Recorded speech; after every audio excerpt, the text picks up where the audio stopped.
हे बच्चा लोग, कैसे हो आप सभी। I hope you all are very well. तो मैं हूं Joshika from learning hub, the free learning platform जहां पर आप पढ़ सकते हैं maths and history absolutely for free at learninghub.com।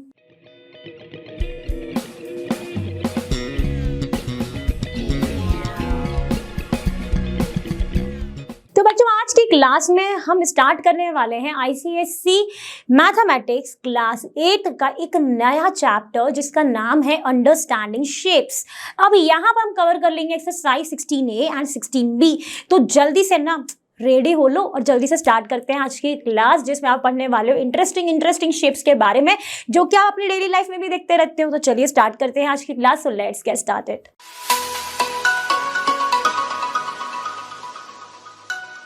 तो इस चैप्टर का जो इंट्रोडक्शन पार्ट है ना, वो स्टार्ट होता है directly from figures, because chapter का ही नाम क्या है, शेप्स। तो यहाँ पे आपको क्या दिख रहा है, डिफरेंट। अगर मैं इस पेन की बात करूं तो एक स्ट्रेट लाइन में है, यानी इस तरीके की कुछ स्ट्रेट लाइन, ये भी एक शेप होता है ना। फिर यहीं पर मैंने इसके साथ एक और पेन ऐड कर दिया, जिसके बारे में हम ऑलरेडी पढ़ चुके हैं प्रीवियस क्लासेस में। और ऐसे तो इसने भी कोई शेप बनाया। जब दो स्ट्रेट लाइन साथ में फॉर्म होती है, एक ही वर्टेक्स रहता है, तो वो एक एंगल फॉर्म करती है, जिसके बारे में हमने ऑलरेडी पढ़ा हुआ है। तो ये भी एक शेप हो गया। तो अब जो शेप है कुछ इस तरीके का भी हो सकता है, अब कुछ इस तरीके का भी हो सकते हैं। अब यहाँ पे दिख रहा है कुछ तो भी ये रिबन को टाई करने वाला शेप भी दिख रहा है ना। अब आपको दिख रहा है एक सी, जो कि क्या लग रहा है आपको, एक छोटा सा कर्व बनाया और फिर इस कर्व को कंप्लीट कर दिया। अब जितने भी फिगर्स यहाँ पर अवेलेबल हैं, that all are considered as curves. इन सबको हम क्या कहते हैं, कर्व्स ही कहते हैं। अब हम बात करेंगे कि कर्व्स के बारे में, फिर हम देखेंगे रियल लाइफ में एग्जांपल्स, जहां पर आप कुछ फिगर्स देखते रहते हो, बल्कि डेली लाइफ में। तो अगर आपने गेट भी खोला है ना, तो गेट को भी अगर आप देखोगे ना, तो कहीं रेक्टेंगल शेप का दिख ही रहा होगा। तो वो भी एक अच्छा एग्जाम्पल होता है शेप का। हर चीज शेप से ही डिराइव्ड है, ठीक है। अब बढ़ते हैं कर्व्स के बारे में और पढ़ते हैं। चलिए, तो अभी यहाँ पर कर्व्स के बारे में और डिटेलिंग पे जाने से पहले कुछ बच्चों को ये डाउट आ रहा होगा, यार कर्व बोल रही है मैम, कर्व का तो मतलब कर्व होता है। तो यहाँ पर अगर आप देखोगे in our day to day life, जो एक वर्ड कर्व है, जो कि एक बहुत ही इंपॉर्टेंट रोल प्ले कर रहा है इस चैप्टर में, उसका मीन्स नॉट स्ट्रेट है। बट अगर आप डेली लाइफ में तो कर्व को क्या बोलते हो, तो नहीं बोलते कि रोड पे हम जब गाड़ी चला रहे हैं तो एक बार टर्न लो, कर्व आ रहा है, टर्न लो ऐसे बोलते हैं ना। सिमिलरली ये आप डेली लाइफ में यही समझते हो कि अगर कर्व की बात हो रही है, दैट मीन्स वो एक स्ट्रेट लाइन नहीं है।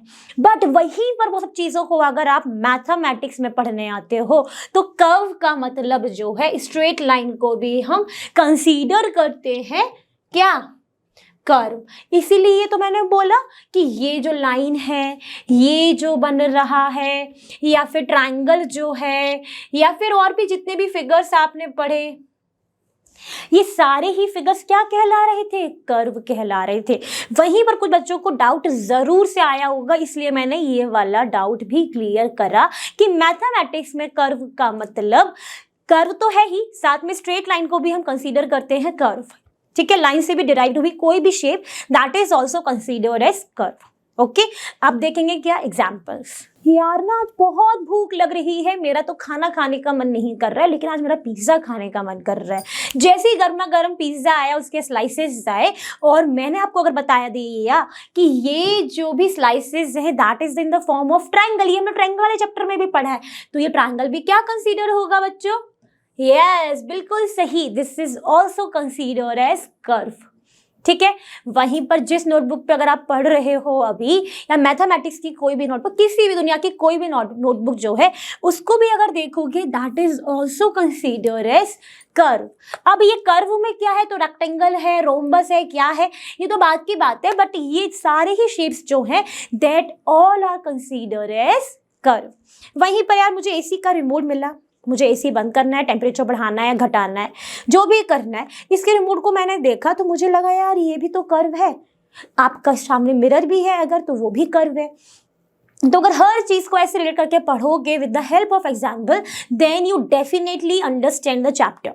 क्लियर। अब बढ़ते हैं थोड़ा सा और आगे। चलिए, तो बच्चों स्क्रीन पर आ चुका है different types of curves. Curves होते क्या, ही समझ लिया। अब बात करेंगे कितने तरीके के कर्व्स होते कर्व्स होते हैं। The first one is open curves. Open curve से मतलब क्या समझ में आ रहा है, खुला हुआ कर्व। देखते हैं क्या होता है। क्या आ रहा है? A curve which does not cut itself is called an open curve। वो कर्व जो अपने आप को काट नहीं रहे हैं उन कर्व्स को हम क्या कहते हैं? ओपन कर्व कहते हैं। अब बताओ इनके एग्जाम्पल, जल्दी से सोचो, बताओ क्या किसी के दिमाग में एग्जाम्पल आया? कुछ लोगों के दिमाग में आया होगा। स्ट्रेट लाइन, यस, ये एंगल वाला, या फिर पूरा सर्कल फॉर्म ना हुआ हो। और भी और बहुत सारे एग्जाम्पल हो सकते हैं इन सारी चीज़ों के, जैसे कि ये भी इसका एग्जाम्पल हो गया। वो कर्व जो अपने आप को कट नहीं कर रहे है ना, इसमें कोई भी शेप आ सकता है। ठीक है, तो यहाँ पर हमने क्या पढ़ लिया? ओपन कर्व्स के बारे में। अब हम बात करेंगे क्लोज्ड कर्व के बारे में। चलिए बच्चों, बात करने वाले हैं अब second type of curve, that is your closed curve. अब ओपन के बाद क्या आएगा? क्लोज्ड। क्लोज मतलब बंद वाले कर्व। अब इसकी डेफिनेशन क्या होगी? अगर हम लोग ओपन कर्व की बात कर चुके हैं तो वो कर्व जो अपने आप को कट करे, तो क्या लिखा है? A curve which cuts itself is called a closed curve, just like your circle. अब सर्कल जैसे अगर हम बात करें तो आपको दिख रहा है सन। सन किस में कंसीडर होगा? किस में कंसीडर होगा? ओपन में कि क्लोज्ड में? क्लोज्ड कर्व में। ठीक है, फिर वहीं पर triangle is an also example of किसका? Closed curve. अब ट्रायंगल के तो बहुत सारे एग्जाम्पल है, जैसा कि आपका पिरामिड है ना। तो यहाँ पर क्लोज्ड कर्व और ओपन कर्व तो आपने समझ लिया और एग्जाम्पल्स भी देख लिए, फिगर्स भी देख लिया। अब थोड़ा सा और आगे बढ़ते, तो चलिए बढ़ते। तो चलिए बात करेंगे third type of curve, that is your simple closed curve. अब ये क्या है इसको भी देख लो। क्या लिखा है? A curve is known as simple closed curve if it does not pass through any point of it more than once. वो कर्व सिंपल क्लोज्ड कर्व होंगे तो ये कट तो करेंगे, लेकिन वो एक बार से ज्यादा अपने पॉइंट को कट नहीं करेंगे। वो पॉइंट्स क्या, वो कर्व क्या कहलाते हैं? सिंपल क्लोज्ड कर्व कहलाते हैं। जैसे कि ट्रायंगल, अगर ट्रायंगल बनाओगे तो ये अपने पॉइंट पर एक ही बार जाके मीट हुआ। सिमिलरली अगर सर्कल बनाओगे तो ये अपने आप को सिर्फ एक ही बार कट कर रहा है। तो ये सारे क्या कहलाएंगे? आपके सिंपल क्लोज्ड कर्व कहलाएंगे। ठीक है, अब बात करते हैं सिंपल क्लोज्ड कर्व के ही अंदर 3 पार्ट्स और होते हैं, चलिए उनको देखेंगे।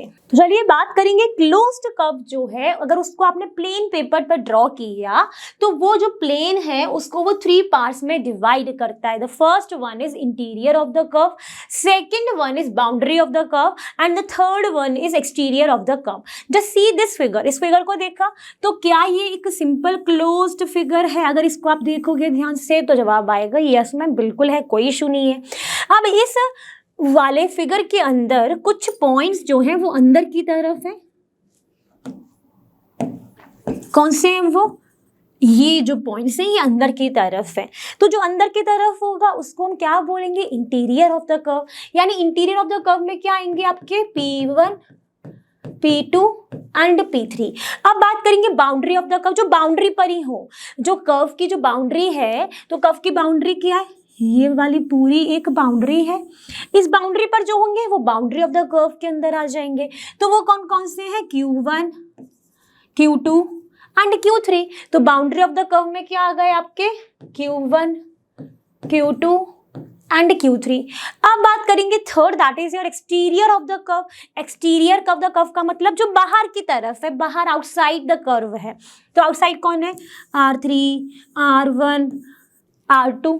तो ये आपके क्या हो जाएंगे यहाँ पर? Exterior of the curve.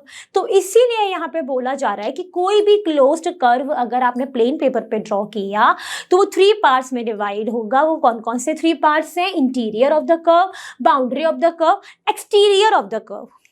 इतनी बात हुई। मान लेते हैं कि अब वो जो क्लोज्ड आपका कर्व है वो कुछ फोन है, ठीक है, उसको समझने के लिए। और तो ये फोन जो है, तो अब इस फोन की जो ये आउटलाइन है, ठीक है, तो यानी ये क्या कहलाएगी? इसकी बाउंड्री। अब इस फोन के अंदर जो भी है वो किस में कंसीडर होगा?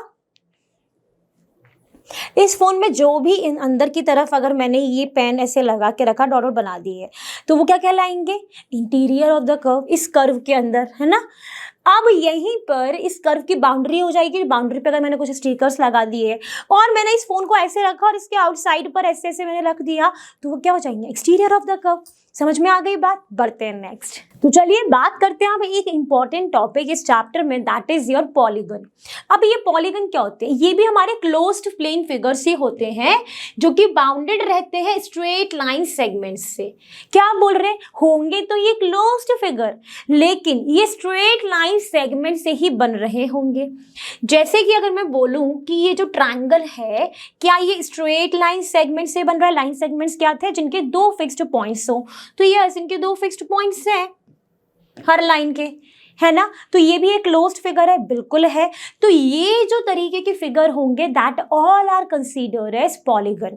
ठीक है, अब इसमें सेकंड इंपॉर्टेंट पॉइंट क्या है? जो line segments forming a polygon, जो ये लाइन सेगमेंट जो पॉलीगन बना रहे हैं, वो इंटरसेक्ट करेंगे ओनली एट एंड पॉइंट्स। अब वो कहाँ पर मिलेंगे? जो लाइन सेगमेंट्स का आपने यहाँ पे मैंने 3 लाइन सेगमेंट्स का यूज किया है, तो जो तीनों लाइन सेगमेंट्स हैं ये आपस में मीट कहाँ करेंगे? Only at end points.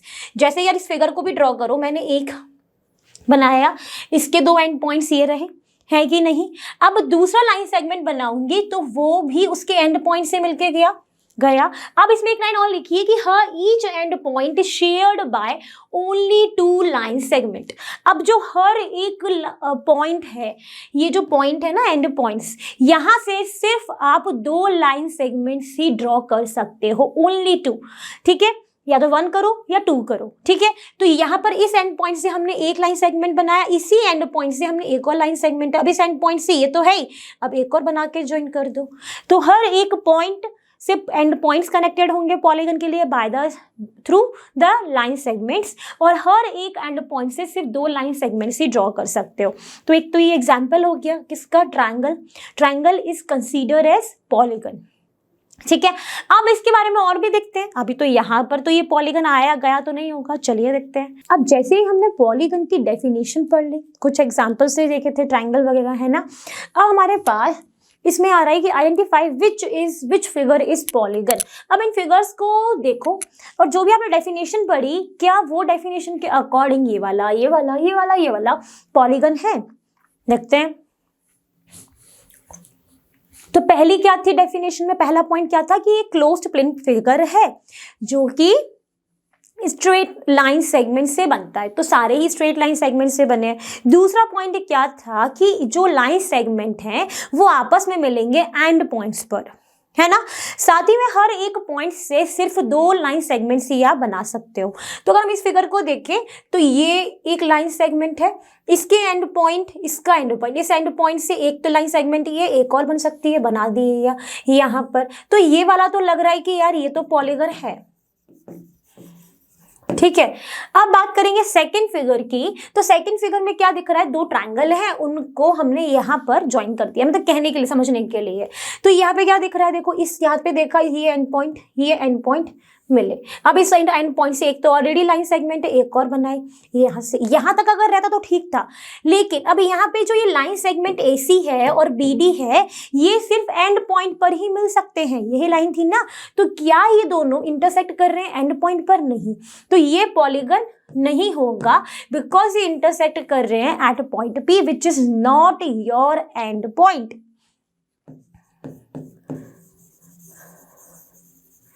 Not a polygon. अब बात करेंगे हम, यहां पर रीजन क्या लिखोगे?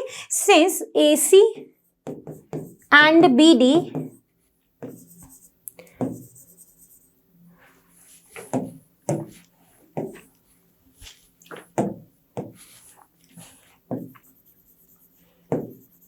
does not meet at end points। अब बात करेंगे थर्ड फिगर की। थर्ड में क्या दिख रहा है कि भाई लाइन सेगमेंट यहाँ पर, अब ये जो है यहां से इस वाले एंड पॉइंट से कितने लाइन सेगमेंट ड्रॉ हो गए? देखो, 1 2 3, तो 3 तो ड्रॉ हो ही नहीं सकते। लाइन लिखी थी ना, each end point has only 2 line segment. Similarly इस वाले लाइन सेगमेंट भी 3 है, तो ये भी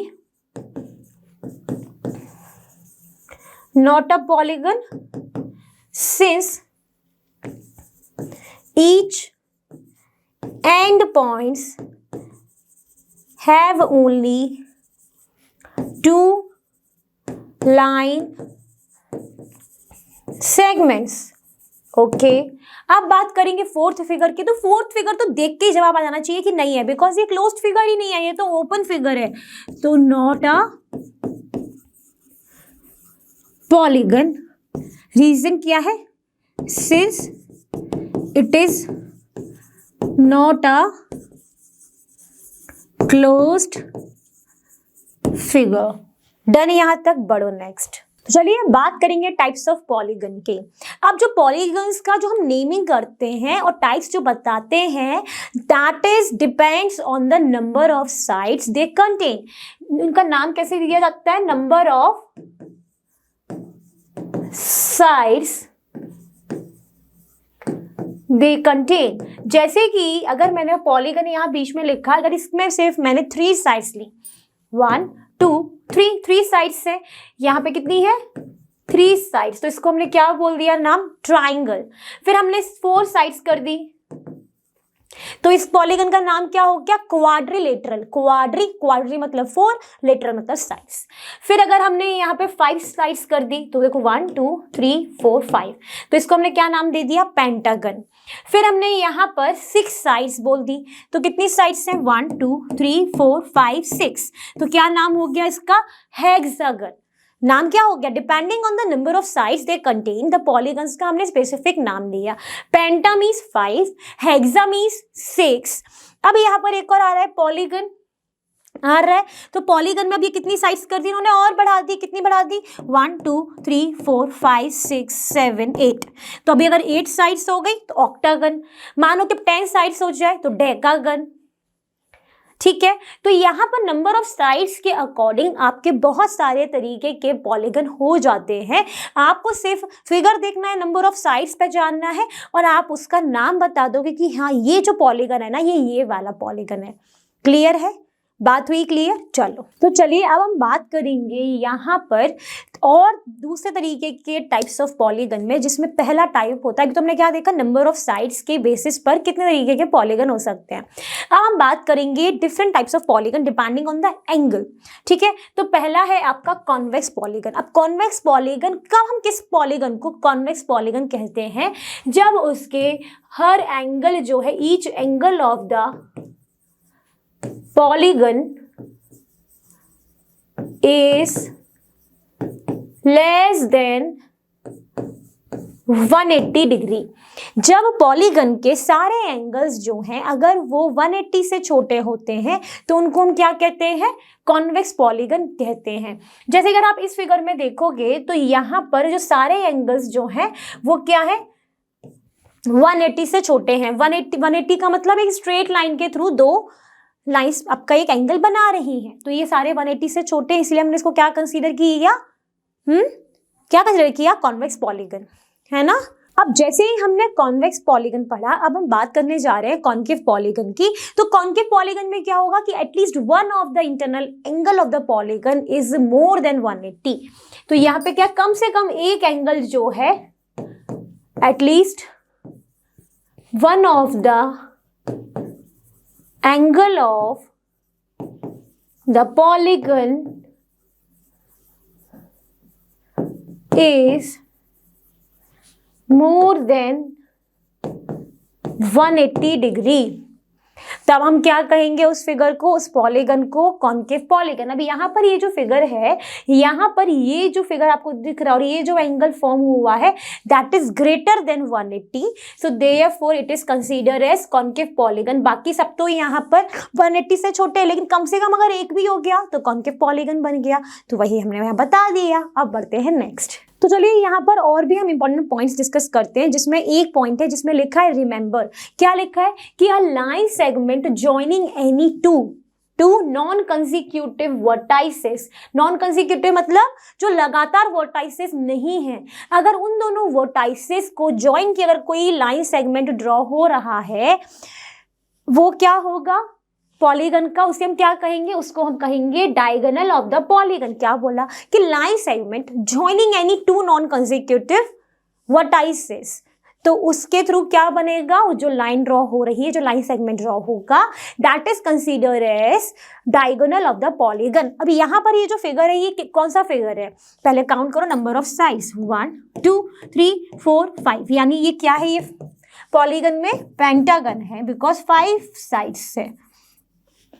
अब इस फिगर में दो नॉन कॉन्जिक्यूटिव वर्टाइसेस, तो यहाँ पर अगर हम देखें, ये ए के बाद क्या आया, वर्टाइस बी, बी का सी, तो ये ए और सी को अगर मैंने ज्वाइन किया, बिकॉज वो दो नॉन कॉन्जिक्यूटिव वर्टाइसेस हैं, तो इसने ये क्या फॉर्म करा, ये हमारा बन गया डायगोनल, इसे हम क्या कहेंगे, डायगोनल। सिमिलरली अगर ए ने, अगर ई के थ्रू नहीं, ए से हमने डी ज्वाइन कर दिया तो वो भी डायगोनल कहलाएगा। सिमिलरली अगर मैंने ये ई से बी ज्वाइन कर दिया तो वो भी डायगोनल होगा। यानी पेंटागन में दो डायगोनल के अलावा भी बहुत सारे डायगोनल बन सकते हैं bye joining the two non consecutive vertices of the polygon. Clear है?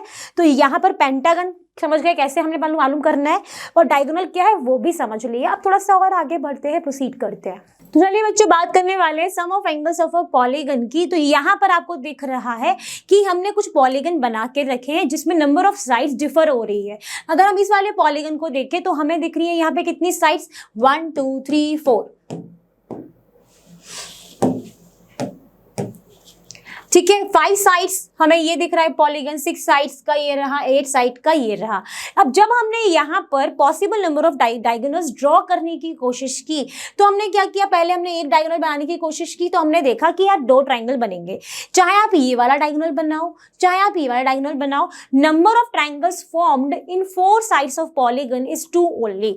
तो आपके 2 ट्राइंगल्स बन रहे हैं। जब हम गए 5 साइड्स के ऊपर तो हमने जब यहाँ पर डायगोनल्स बनाए तो हमने देखा कि 1 2 3 आपके क्या बन रहे हैं, ट्रायंगल्स। 6 साइड्स पे गए तो 1 2 3 4 ट्रायंगल्स बन रहे हैं। 8 साइड्स पे गए तो देखा कि 1 2 3 4 5 6 ट्रायंगल्स बन रहे हैं। तो यहाँ से हमें एक चीज क्लियर हो रही है कि जितनी नंबर ऑफ साइड्स हैं उससे 2 कम क्या बन रहे हैं, आपके ट्रायंगल्स बन रहे हैं। तो नंबर ऑफ ट्रायंगल्स फॉर्म्ड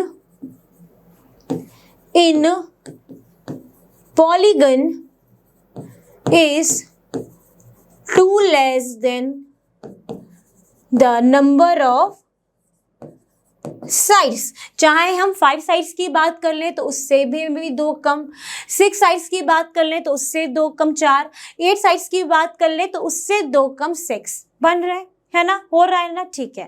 अब अगर हम बात करें यहाँ पर कि मान लो कि n नंबर ऑफ साइड्स हैं पॉलीगन में तो उससे 2 कम बनेंगे ट्राइंगल। यानी अगर if number of sides in polygon is n, तो नंबर ऑफ ट्राइंगल्स के फॉर्म में कितने हो जाएंगे, 2 कम। नंबर ऑफ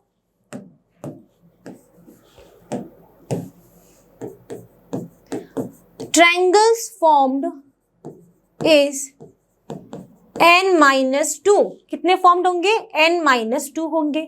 अब यहीं पर आपने जब एक ट्रायंगल के इंटीरियर एंगल्स का सम आपने पढ़ा था प्रीवियस क्लास में, तो sum of angles in a triangle कितना था, 180 डिग्री। तो आप जानते क्या हो कि sum of angles in a triangle is 180 degree. अब यहाँ पर वही ट्रायंगल कितने हो गए, n-2। यहाँ पर एक ट्रायंगल के एंगल्स का जो सम है दैट इज 180 डिग्री। तो sum of angles in n-2 triangle कितने हो जाएंगे, n-2 मल्टीप्लाई 180 डिग्री होंगे। एक ट्रायंगल का सम, एंगल का सम 180 डिग्री है तो n-2 ट्राइंगल्स के एंगल का सम कितना होगा, n-2 मल्टीप्लाई 180, ठीक है।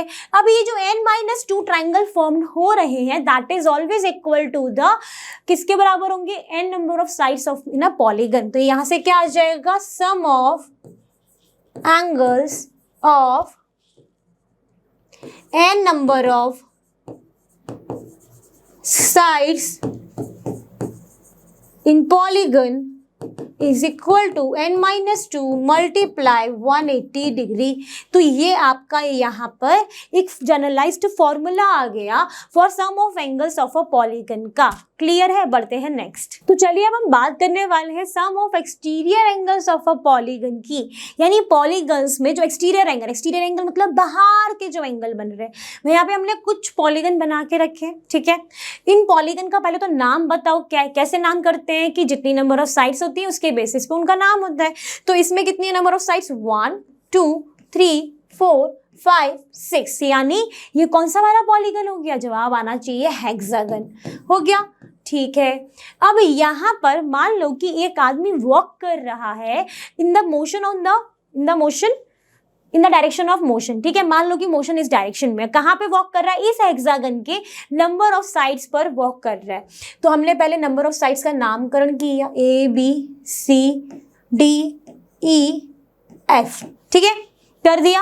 अब जब वो AB साइड के अलॉन्ग वो वॉक कर रहा है खुशी खुशी, तो वो A से B तक जा रहा है। जब वो A से B तक पहुंचा, वो थोड़ा सा और बाहर की तरफ मोशन में चला गया, बह गया आराम से। बह मतलब चलता चला गया अपने गुनगुनाते हुए।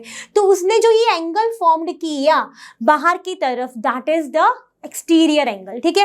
वो BC साइड के अलॉन्ग गया तो उसने एक और एक्सटीरियर एंगल फॉर्म करेगा। CD के अलॉन्ग गया तो यहाँ पर एक एक्सटीरियर एंगल फॉर्म करेगा। DE के अलॉन्ग गया तो यहाँ पर एक एक्सटीरियर एंगल फॉर्म करेगा। EF के अलॉन्ग गया तो यहाँ पर एक एक्सटीरियर एंगल फॉर्म करेगा। और FA के गया तो यहाँ पर एक एक्सटीरियर एंगल फॉर्म करेगा। अब जब भी हम पॉलीगन की बात करेंगे तो पॉलीगन में जो एक्सटीरियर एंगल्स का सम है that is always equal to the 4 right angles. क्या कह रही हूं? Sum of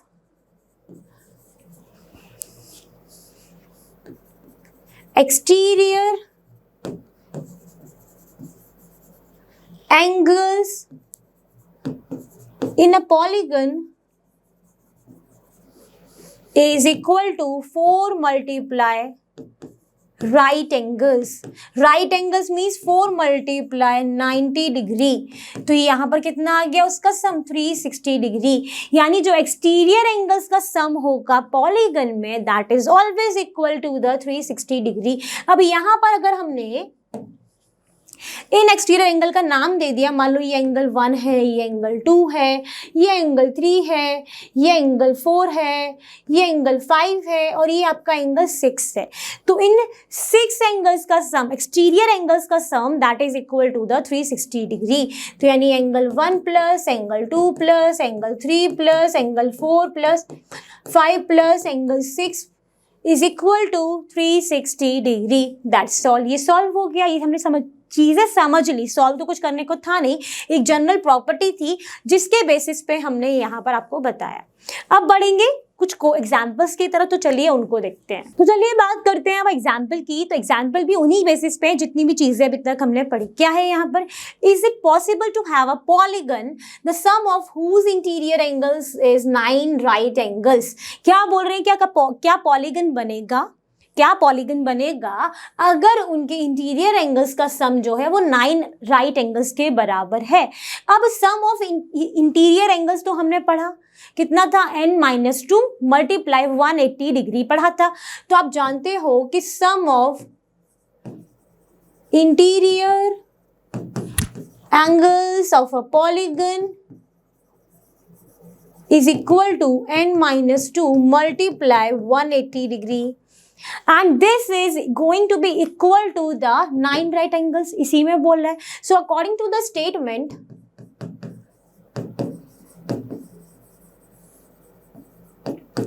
this n-2 multiply 180 degree is equal to the 9 multiply right angles।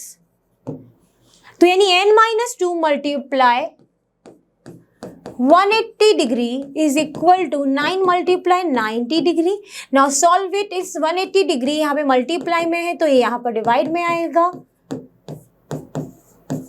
0 से 0 क्या? 9 2 जा, तो ये क्या आया? एक फ्रैक्शन में नंबर आ रहा है 9/2। अब इसने आपने आप इसको डेसिमल में लाया तो कितना हुआ 4.5। तो यानी यहाँ से जो n की वैल्यू है that comes out 4.5 plus 2 that is equal to 6.5 है। तो क्या यहाँ पर ये जो 6.5 नंबर ऑफ साइड से कोई पॉलीगन ड्रॉ हो सकता है? अगर हम एक नॉर्मल देखें तो यार नंबर ऑफ साइड 6 होती है तो ठीक था, 0.5 कैसे बनाएंगे नंबर ऑफ साइड्स? तो वैसे भी नहीं बन सकता। तो यहाँ पर इस नंबर ऑफ साइड से द पॉलीगन जो है वो पॉसिबल नहीं है। इसका रीजन क्या है कि जो n की वैल्यू है that is always equal to the natural number. But यहाँ पर तो ये फ्रैक्शन में है, क्या ये नेचुरल नंबर है? नहीं, नेचुरल नंबर्स कहाँ से होते हैं? 1 2 3 4 5 से होते हैं ना। तो इससे आपका कोई भी पॉलीगन नहीं बनेगा। तो आपका यहाँ पे रीजन भी मेंशन है कि the number of sides in a polygon is always a natural number, ये कभी भी डेसिमल या फ्रैक्शन नहीं हो सकती।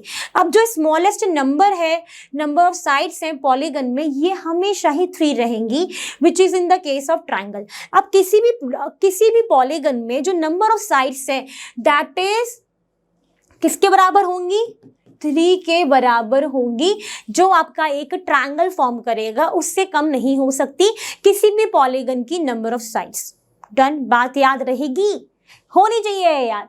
बढ़ते हैं नेक्स्ट एग्जाम्पल की तरफ। तो फाइनली हम आ चुके हैं अपनी एक्सरसाइज 16A पर, जिसमें बोला है कि state which of the following are polygons if the figure is a polygon. अगर वो फिगर पॉलीगन है तो उसमें आपको बताना है कि वो कॉन्वेक्स है या कॉन्केव है। यहाँ पे मैंने सिर्फ एक पार्ट लिया, रिमेनिंग पार्ट्स की प्रैक्टिस आपको खुद करनी है, और जो भी डाउट होगा आपको पूछ लेना है learnerhub.com के आस्क क्वेश्चन सेक्शन मॉड्यूल में। तो यहाँ पर इस फिगर को देख के पहले तो आपको ये बताओ कॉन्वेक्स पॉलीगन क्या था, कॉन्केव क्या था? कॉन्वेक्स में क्या था? सोचिए, जल्दी बताइए। जिसमें सारे एंगल्स जो हैं, each of the angle is less than 180 degree, that is your convex one, और इसमें at least 1 angle is greater than 180, that is your concave one, था ना। तो इस फिगर को देखें तो हमें ये वाला जो एंगल दिख रहा है ये 180 से ज्यादा होगा, यानी ये क्या बन जाएगा? कॉन्केव पॉलीगन बन जाएगा। पॉलीगन तो है, नंबर ऑफ साइड्स कितनी है? 1 2 3 4 5, यानी ये कौन सा वाला पॉलीगन है? पेंटागन। क्लियर है? बढ़ो नेक्स्ट। तो चलिए बात करेंगे सेकंड क्वेश्चन की, जिसमें बोला है calculate the sum of the angles of a polygon with 10 sides. 10 sides के अकॉर्डिंग आपको sum of the angles of a polygon बताना है, जिसमें नंबर ऑफ साइड्स हमें गिवन है। ये क्या गिवन है? n की वैल्यू हमें गिवन है। अब sum of angles in a polygon हमने पढ़ा था, एंगल्स ऑफ अ पॉलीगन हमने क्या पढ़ा था? n-2 multiply 180 degree. Okay, here n is equal to 10. So the sum of angles of a polygon is equal to 10 minus 2 multiply 180 degree, that is 8 multiply 180 degree. Solve करोगे 64 6 14, यानी कितना आ रहा है? Sum of angles of a polygon is 1440 degree. Clear हो गया? Solve हो गया? बढ़ते हैं नेक्स्ट। तो चलो बात करते हैं आप क्वेश्चन नंबर 3 की। क्वेश्चन नंबर 3 में क्या बोला है कि find the number of sides in a polygon. Number of sides आपको निकालनी है if the sum of its interior angles is 900 degree. ये क्या दिया है? इंटीरियर एंगल का सम दिया है। तो आपको क्या दिया गया है? Sum of interior angles of a polygon is equal to 900 degree। ठीक है, ये फर्स्ट पार्ट में। और sum of interior angles of all polygon का फॉर्मूला क्या था? n-2 multiply 180 degree is equal to 900 degree given है। n-2 इधर रखा, 900 डिग्री अपॉन 180 डिग्री, 0 से 0 गया, ये कितना हो गया? 9 2 जा एंड 10, ये हो गया 5, यानी n-2 इज इक्वल टू कितना आया? 5। n की वैल्यू कितनी आ जाएगी? 5 + 2, that gives you the result 7। यानी n की वैल्यू कितनी आ रही है? For the first part is 7। तो हमने फर्स्ट पार्ट सॉल्व कर लिया। अब बात करेंगे थर्ड पार्ट की। तो थर्ड में क्या है? 16 right angles, that means 16 multiply 90 degree है ना। अब 16 मल्टीप्लाई 90 डिग्री वो किसके बराबर है, n-2 multiply 180 degree is equal to 16 multiply 90 degree. तो n-2 is equal to 16 multiply 90 degree upon 180 degree, 0 से ये 2 जा और ये हो गया आपका 8। तो n-2 is equal to 8, n is equal to 10। तो n की वैल्यू कितनी आ गई सेकंड पार्ट में 10। अब इसके जितने भी रिमेनिंग पार्ट्स हैं ना प्लीज प्रैक्टिस करना, डाउट हो पूछ लेना, और अगर आप प्रैक्टिस कर लो और अच्छे से एकदम नीट एंड क्लीन वो भी भेज देना learnhub.com के आस्क क्वेश्चन सेक्शन मॉड्यूल में।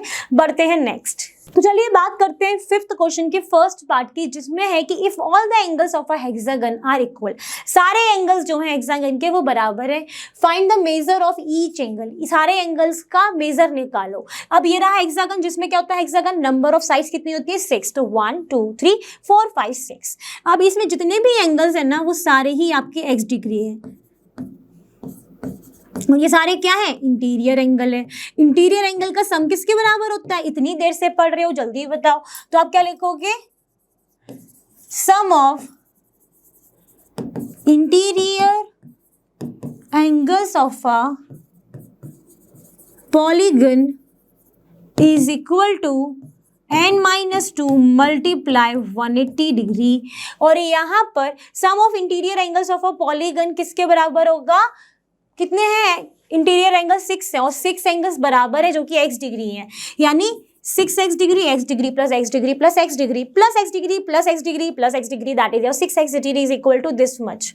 तो x degree is equal to n-2 multiply 180 degree upon 6, ये हो गया आपका 30। अब n की वैल्यू क्या आएगी जरा सोच के बताओ, 6 हेक्सागन, हेक्सागन में कितना होता है नंबर ऑफ साइड 6, तो यानी n क्या है 6, तो क्या हो गया 6 minus 2 multiply 30 degree that is 4 multiply 30 degree that gives you the result 120 degree, यानी जो हर एंगल का मेजर है that is equal to 120 degree. Clear है, बढ़ो नेक्स्ट। तो चलिए बात करेंगे अब हम क्वेश्चन नंबर 7 की, जिसमें बोला है the sides of a hexagon are produced in order. Hexagon की जो साइड्स है ना वो प्रोड्यूस्ड कर दी गई है, यानी वो कौन से एंगल्स बनाएंगे, आपके एक्सटीरियर एंगल्स बनाएंगे, ठीक है, उनको प्रोड्यूस्ड कर दिया गया है, ठीक है। If the measure of the exterior angles are obtain 6 minus 1 degree 10x plus 2 degree 8x plus, और ये सारा दिया गया है। Find each exterior angle. अब सारे एक्सटीरियर एंगल का जो सम होता है that is always equal to 4 right angles which is 360 degree. तो sum of exterior angles of a hexagon is equal to 360 degree. अब सारे एक्सटीरियर एंगल का सम, पहला exterior angle 6x minus 1 degree, दूसरा exterior angle 10x plus 2 degree, तीसरा exterior angle 8x plus 2 degree, चौथा exterior angle 9x minus 3 degree, और फिर हो गया 5x plus 4 degree is equal to 360 degree, ठीक है। अब यहाँ पर जितनी भी लाइक वाली टर्म्स हैं उनको आप ऐड करोगे, कौन सी x वाली, तो 6x plus 10x 16x, 16x plus 8x कितने होंगे सोचिए, 16x plus 8x that gives you 24x, 24x plus 5x that is equal to 24x plus 5x that is equal to what 29x। 29x यहाँ पे बच्चों एक और आपका exterior angle miss है 12x प्लस 6 डिग्री, तो 29x प्लस 9x कितना हो जाएगा 38x, 38x plus 12x is 50x, तो 50x प्लस, ठीक है।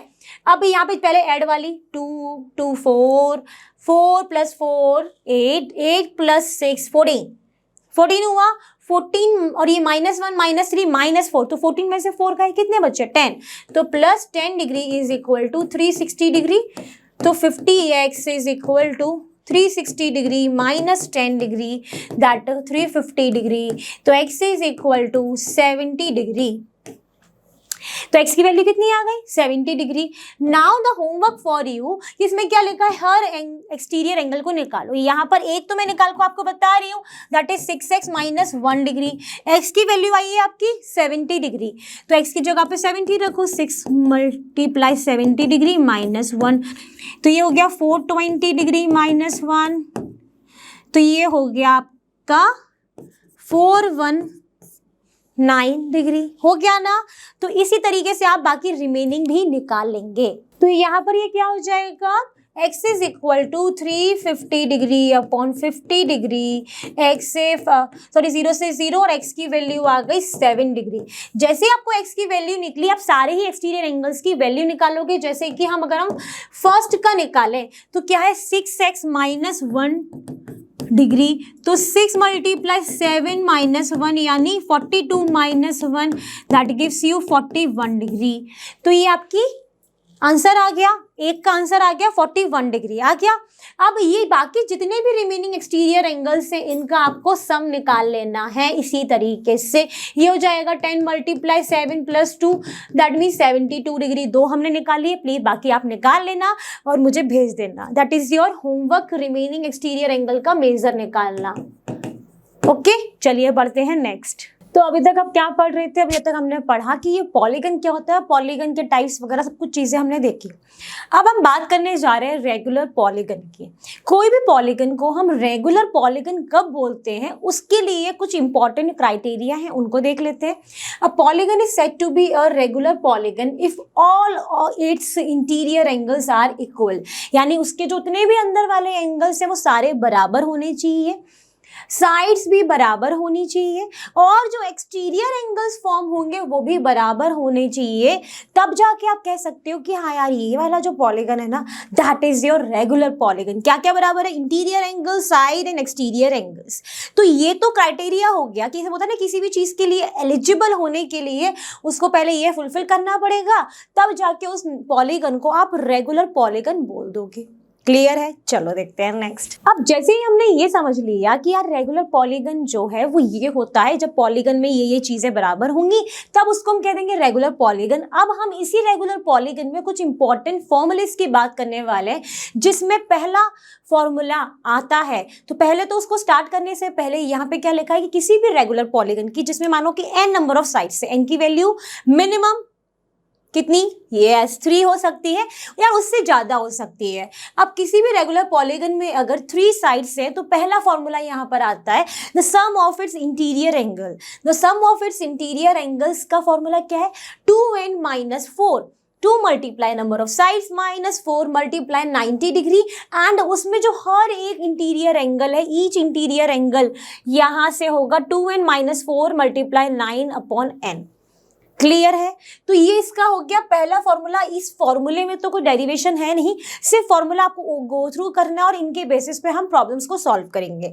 द सेकंड इंपॉर्टेंट फॉर्मूला और you can say property, the sum of its interior angle कितने बराबर है, 360 डिग्री के बराबर रहेगा। जो उसके बाहर वाले एंगल है एक्सटीरियर एंगल से, उनका सम 360 डिग्री के बराबर है और जितने भी एक्सटीरियर एंगल है, each exterior angle is 360 degree upon n। What is n? n is the number of sides. अगर आपको बोल दिया जाए कि नंबर ऑफ साइड 5 है और आपको बोल दिया है कि रेगुलर पॉलीगन का आपको निकालना क्या है, exterior angle, so what the formula you are going to use, that is which formula, this one, है ना, दी वाला फॉर्मूला आप यूज करोगे। Now the third important point is number of sides of the regular polygon। किसी भी regular polygon में अगर आपको बोल दिया कि यार तुम बताओ इस वाले पॉलीगन में नंबर ऑफ साइड्स कितनी होंगी, then what is the formula you are going to use? वो क्या फॉर्मूला है जिसको आप यूज करोगे, that is your 360 degree upon exterior angle. अब यहाँ पे कैसे वो ये वाला फॉर्मूला यूज करोगे, जब आपको क्वेश्चन में दिया गया है कि यार इस रेगुलर पॉलीगन का जो एक्सटीरियर एंगल है दिस मच है, आप मुझे नंबर ऑफ साइड्स बताओ, then you have to use this one। Clear, okay. तो चलिए बात करेंगे अब बी पॉइंट की, जिसमें है whether the given polygon is regular और नॉट।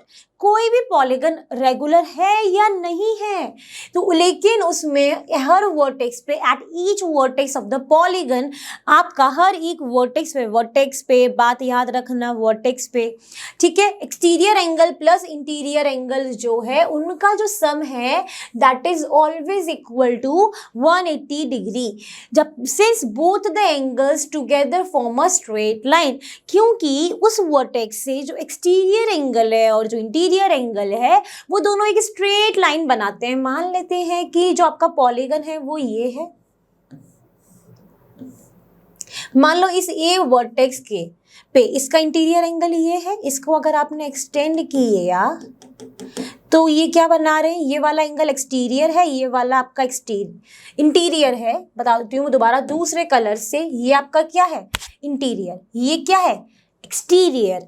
अब क्योंकि अगर आप इन दोनों एंगल को कंबाइन जैसे ही करते हो, ये आपका इंटीरियर एंगल एक्सटीरियर एंगल को जब आपने कंबाइन किया तो इसने क्या फॉर्म किया, एक स्ट्रेट लाइन। और आपने स्ट्रेट लाइन में आपने पढ़ा था कि स्ट्रेट लाइन जब होती है उसमें स्ट्रेट लाइन एंगल होता है, वो क्या है, ये कहाँ पे पढ़ा था, एंगल इन देयर प्रॉपर्टीज में, वो क्या फॉर्म करता है, 180 degree. That's why exterior angle plus interior angle is equal to 180 degree. Am I clear to everyone? Clear हो गया? चलो बढ़ते हैं नेक्स्ट। तो चलिए बात करते हैं, अभी तक हमने जो भी रेगुलर पॉलीगन के फॉर्मूलेस पढ़े उनके बेस्ड एग्जांपल की। The very first example is if each interior angle of a regular polygon, नाम भी दे दिया रेगुलर पॉलीगन, उसका आपको बोला गया है कि जो उसके सारे इंटीरियर एंगल्स हैं वो आपके 144 डिग्री हैं। आपको यहाँ पे नंबर ऑफ साइड्स निकालनी है। तो आपने पहला फॉर्मूला पढ़ा था इसी का कि interior angle of a regular polygon is equal to 2n-4 multiply 90 degree upon n, और ये किसके, इंटीरियर एंगल है ना, ये पढ़ा था। यहाँ पर ये n क्या होता है, नंबर ऑफ साइड्स होता है। तो आपके पास इंटीरियर एंगल गिवन है कि नहीं, yes, that is your 144 degree. तो 2n-4 multiply 90 degree upon n, ये यहाँ पे 144 मल्टीप्लाई n करोगे, 2n multiply 90 degree minus 4 multiply 90 degree, that is your 144 n, और यहाँ पर हो जाएगा 180n माइनस 360 डिग्री। अब फिर आप माइनस करोगे 144n, इसको इधर लेके जाओगे, माइनस का हो जाएगा माइनस का 360 डिग्री। ये कितना आएगा, 180 प्लस माइनस माइनस साइन आएगा बड़े का, 10 में से 4 गया 6, अब यहाँ पर क्या रह गया 7, 36n माइनस का is equal to minus 360 degree, negative से नेगेटिव गया, n is equal to 360 degree upon 36 से करा 10 टाइम्स, n की वैल्यू कितनी आ गई, ये भी डिग्री, डिग्री से डिग्री भी गया, कितना आ गया 10, यानी नंबर ऑफ साइड्स कितनी हो गई 10। क्लियर है? तो ये क्वेश्चन इस तरीके से सॉल्व होंगे जो कि डायरेक्ट फॉर्मूला बेस्ड होंगे। सिर्फ आपको यहाँ पे ये देखना है कि आपको क्या गिवन है, क्या निकालना है, क्या ऐसा कोई फॉर्मूला है जिससे हम डायरेक्टली इसको निकाल सकते हैं। चलो बढ़ो नेक्स्ट। तो चलिए बात करते हैं हम नेक्स्ट एग्जांपल की, जिसमें बोला गया है कि an exterior angle and an interior angle of a regular polygon are in the ratio of 2:7। Find the number of sides in the polygon. आपको निकालना क्या है, number of sides in the polygon. दिया क्या है, एक्सटीरियर एंगल का ratio interior angle से, that is 2:7। Okay, clear है? अब जब हमारे पास रेशियो दिए जाते हैं तो हम जब रेशियो को खोलते हैं तो वहां पर हम एक वेरिएबल कंसीडर करते हैं। तो यहां पर हमने वो वेरिएबल मान लिया x, तो यहां पे क्या हो जाएगा, let the exterior angle of regular polygon 2x होगा। वहीं पर जब आप इंटीरियर एंगल देखोगे तो उसका रेशियो 7 में दिया है, तो वो होगा आपका 7x। ठीक है, अब यहीं पर आपने रेगुलर पॉलीगन में एक आपने प्रॉपर्टी पढ़ी, दैट एक्सटीरियर एंगल और इंटीरियर एंगल का जो सम है वो 180 डिग्री के बराबर होता है, क्योंकि वो स्ट्रेट लाइन फॉर्म करता है। पढ़ा था, बताया था। ओके, तो since you know that exterior angle plus interior angle का सम जो है that is equal to 180 degree, यानी 2x plus 7x is equal to 180 degree, 9x is equal to 180 degree, x is equal to 20 degree. तो x की value कितनी आ गई 20 degree. क्या यहीं पर ये क्वेश्चन फिनिश होगा? नहीं, हमें निकालना क्या है नंबर ऑफ साइड्स। अब जैसे x की वैल्यू आई तो आपके पास एक्सटीरियर एंगल आ जाएगा 2 multiply 20 degree that is your 40 degree, यहाँ पर 7 multiply 20 degree that is your 140 degree. ये आएगा आंसर। आंसर आ गए। अब क्या नंबर ऑफ साइड्स मिल गया? नहीं मिला। अब फिर से रिकॉल करो और फॉर्मूलेस। तो हमने देखा था जब हमारे पास एक्सटीरियर एंगल हो और हमें नंबर ऑफ साइड्स निकालनी हो तो वो क्या था 360 degree upon exterior angle. So therefore number of sides क्या होंगी 360 degree upon exterior angle.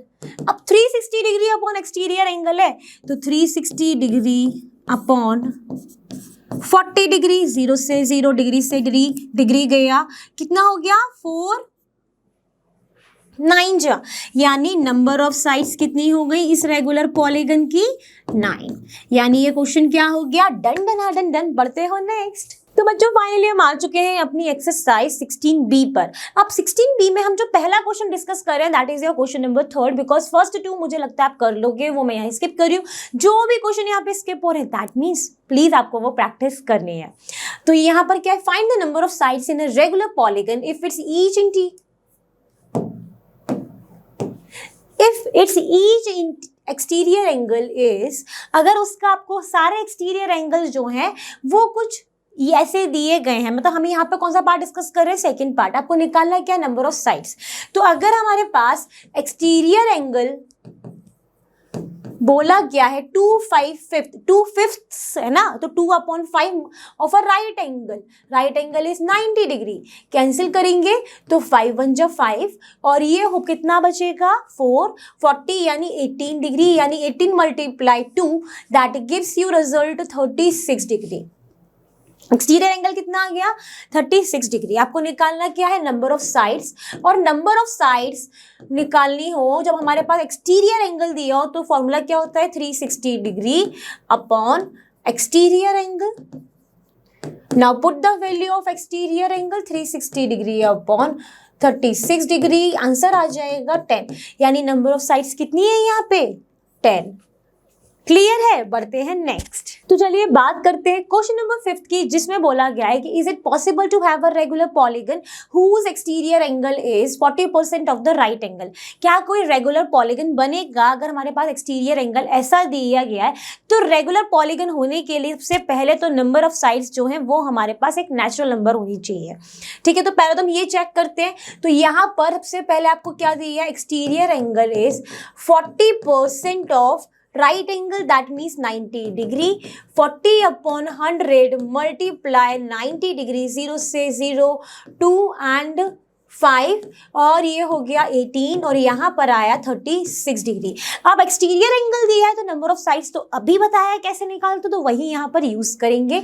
That means number of sides is equal to 360 degree upon exterior angle that is 36 degree. Answer आ गया 10। यानी नंबर ऑफ साइड्स कितनी आ रही है 10। 10 क्या एक नेचुरल नंबर है, होल नंबर है? Yes. So therefore it is possible to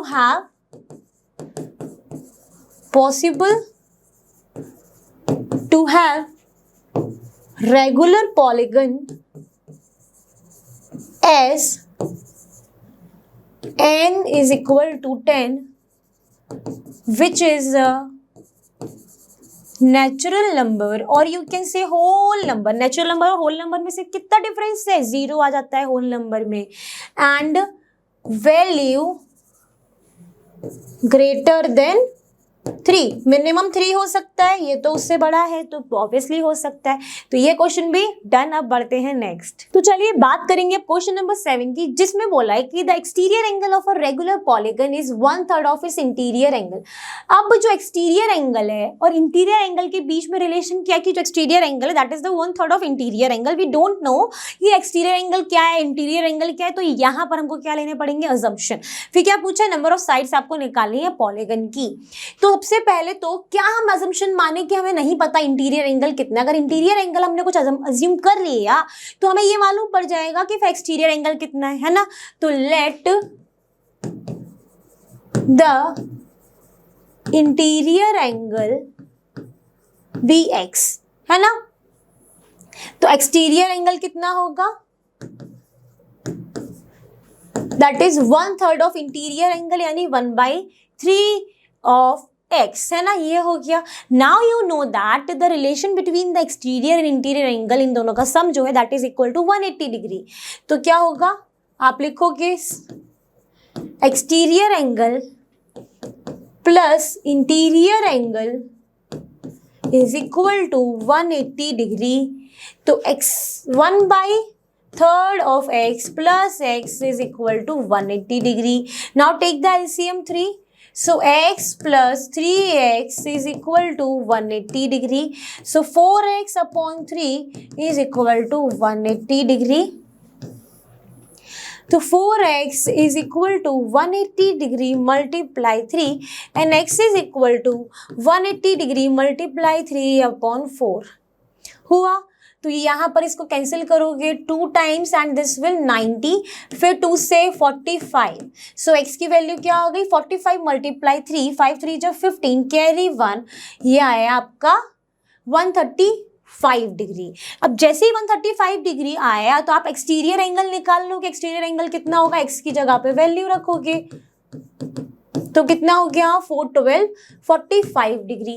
तो एक्सटीरियर एंगल कितना आ गया 45 डिग्री और आपको निकालना है नंबर ऑफ साइड्स। तो relation between the number of sides and exterior angle is 360 degree upon exterior angle which is your 45 degree.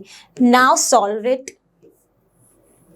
तो इसको हम करते हैं सॉल्व 3 से। तो 3 1 जा एंड 15 1 2 0। नाउ अगेन 3 से 5 एंड दिस इज 40। एन की वैल्यू आ गई आपकी 8। तो नंबर ऑफ साइड्स कितनी आ गई 8 इन द दिस पॉलीगन। तो हमारा ये क्वेश्चन भी हो गया है सॉल्व। बढ़ते हैं नेक्स्ट। तो चलिए बात करते हैं क्वेश्चन नंबर 16 की। तो जितने भी क्वेश्चन स्किप हो रहे हैं प्लीज उसकी प्रैक्टिस करना, फिर भी कोई डाउट आता है तो भेज देना learnnow.com के आस्क क्वेश्चन सेक्शन मॉड्यूल में, ठीक है। तो यहाँ पे 16 जो है वो है आपका 3 of the exterior angle of a hexagon, 3 of the exterior angle of a hexagon, मतलब यानी हेक्सागन है यानी 6 sides, 40 degree 51 degree and 86 degree. Now if each of the remaining exterior angle is x degree then find the value of x। सबसे पहले तो ये hexagon में कितनी साइड्स होती हैं ये सबको आपको पता होना चाहिए, that is n is equal to 6। अब बोला गया है कि इसमें से जो एक्सटीरियर एंगल भी बनेंगे वो भी 6 बनेंगे हेक्सागन में। ये रहा आपका हेक्सागन। तो इसमें आपके जो एक्सटीरियर एंगल है वो भी आपके कितने बनेंगे 6, ठीक है। तो अब आप 6 में से आपको 3 दिए गए और 3 की वैल्यू आपको x दी गई है। नाउ को निकालना क्या है find the value of x। And you know that जब हमने पॉलीगन पढ़ा था तो वहाँ बताया था कि जो आपका सम ऑफ द एक्सटीरियर एंगल है वो आपके किसके बराबर होता है 360 डिग्री के बराबर होता है ना। तो यहाँ पर कितने हैं एक्सटीरियर एंगल 6, तो 6 में से 3 हमारे पास वैल्यू है that is 40 degree plus 51 degree plus 86 degree, ये है 3 और बाकी 3 किसके बराबर है x डिग्री के बराबर है रिमेनिंग। तो x degree plus x degree plus x degree is equal to 360 degree. Now this will comes out 8 plus 1 is 7, 8 5 8 or 4 12 12 17 यानी 177 degree plus 3x degree is equal to 360 degree. So 3x degree is equal to 360 degree minus 177 degree. तो 10 में से 7 गए 3, यहाँ पर बचता है आपके पास 5 यानी 15 में से 7 गए तो इट विल कम्स आउट 8, ठीक है। फिर यहाँ पर कितना रह जाएगा हमारे पास 183। तो x की वैल्यू कितनी हो जाएगी 183 अपॉन 3, 8 प्लस 3 तो ये कट जाएगा यानी कितना आ गया 61, यानी x की वैल्यू आ गई 61 degree. So the value of the x is 61 degree. तो क्वेश्चन क्या हो गया सॉल्व। बढ़ते हैं नेक्स्ट। चलिए बात करते हैं अब क्वेश्चन नंबर 18 की। तो क्वेश्चन नंबर 18 में क्या बोला है, the sum of the interior angles of a regular polygon is thrice the sum of exterior angles. अब देखो यहाँ पे ना तो हमें एक्सटीरियर एंगल पता ना इंटीरियर एंगल पता, हमें सिर्फ ये पता है कि जो इंटीरियर एंगल के सम है वो थ्राइस है एक्सटीरियर एंगल के सम के। Find the number of sides. तो यहाँ पर अगर हमने एक्सटीरियर एंगल को कुछ अज्यूम कर लिया, कुछ वेरिएबल, तो हम मान लेते हैं कि let the sum of exterior angles be x, then ये क्या आ जाएगा रिलेशन कि इंटीरियर एंगल हो जाएगा आपका, सम ऑफ इंटीरियर एंगल कितना हो जाएगा, thrice of x. Now you know that the relation between these two, then x plus 3x gives you 180 degree. So 4x is equal to 180 degree. x की value आ गई 180 degree upon 4। Cancel करते हैं तो ये हो जाएगा 4 4 जा 16 और यहाँ पे 20 यानी 45 डिग्री। x की वैल्यू कितनी आ गई 45 डिग्री। अब आपको निकालना क्या है, number of side. Number of side कैसे निकलेगा, अगर आपने एक्सटीरियर एंगल निकाल लिया तो एक्सटीरियर एंगल तो आपका 45 डिग्री आ गया। So the number of sides that is your n which is equal to the 360 degree upon exterior angle. तो ये हो गया 360 डिग्री अपॉन 45। कैंसिल करते हैं इसको हम, तो अगर हम इसको कैंसिल करने जाएंगे तो ये हो जाएगा 5 से करते हैं तो 5 9 जा एंड 5 7 जा तो 10 72 डिग्री और ये हो गया 8, यानी n की वैल्यू कितनी आ गई 8। तो नंबर ऑफ साइड्स कितनी आ गई इस पॉलीगन में 8। क्लियर है, क्वेश्चन हो गया सॉल्व। अब बढ़ो और फिनिश करते हैं आज की क्लास को। तो ये बच्चा लोग, आई होप आज की क्लास में आपको आया है मजा। जैसा कि आप जानते हो लर्नर फ्री है पर बेस्ट है, so thank you so much.